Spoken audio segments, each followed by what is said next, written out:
Assalamualaikum warahmatullahi wabarakatuh. Anak-anak, bertemu lagi di pembelajaran tematik. Kali ini kita akan belajar tentang keragaman tradisional. Nah, setelah di pertemuan sebelumnya kita juga pernah belajar tentang keragaman agama yang ada di Indonesia. Nah, kali ini kita akan belajar tentang keragaman permainan tradisional yang ada di Indonesia. Tahukah kalian, selain kaya dengan keragaman suku dan budaya, Indonesia juga kaya akan keragaman permainan tradisional. Permainan tradisional biasanya memakai bahan dan barang-barang sederhana yang mudah dijumpai di kehidupan sehari-hari di masyarakat. Menggunakan bahan bekas ataupun diperoleh dari tumbuh-tumbuhan yang ada di alam. Misalnya ada permainan egrang.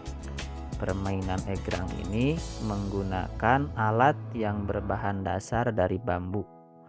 Atau ada juga gasing bambu, ataupun ada layang-layang, dan masih banyak lagi permainan tradisional yang ada di Indonesia. Sedangkan permainan modern biasanya dibuat dari bahan yang dibuat oleh pabrik atau permainan yang memanfaatkan kemajuan teknologi saat ini, seperti mainan yang menggunakan remote control atau game yang ada di handphone ya. Nah, berdasarkan penelitian, jumlah permainan tradisional dari seluruh daerah yang ada di Indonesia kurang lebih ada 2.500 permainan tradisional, baik yang dimainkan secara perorangan ataupun dimainkan secara berkelompok. Di daerah Jawa Barat saja kurang lebih ada 350 permainan tradisional. Nah, itu merupakan kekayaan bangsa yang kita miliki. Namun, sangat disayangkan di zaman sekarang ini, permainan tradisional sudah mulai dilupakan. Padahal, permainan tradisional mempunyai banyak manfaat. Apa saja? Di antaranya yang pertama, melestarikan budaya bangsa Indonesia. Sudah sepantasnya kita selaku warga negara Indonesia tetap menjaga dan melestarikan budaya yang ada di Indonesia agar tidak punah. Karena kebudayaan merupakan suatu kekayaan yang dimiliki oleh bangsa Indonesia. Kemudian manfaat yang kedua, berolahraga sambil bermain. Nah, kenapa dikatakan berolahraga? Karena permainan tradisional biasanya lebih banyak melibatkan gerakan fisik ya, gerakan tubuh. Maka secara tidak langsung ketika bermain kita juga sedang berolahraga. Berolahraga itu menyehatkan tubuh dan bermain membuat hati menjadi gembira. Sangat berbeda dengan permainan modern, terutama game online ya.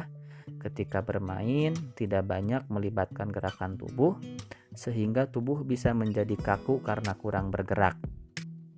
Dan jika dimainkan dalam waktu yang lama, bisa mengganggu penglihatan kita karena terlalu lama menatap layar handphone.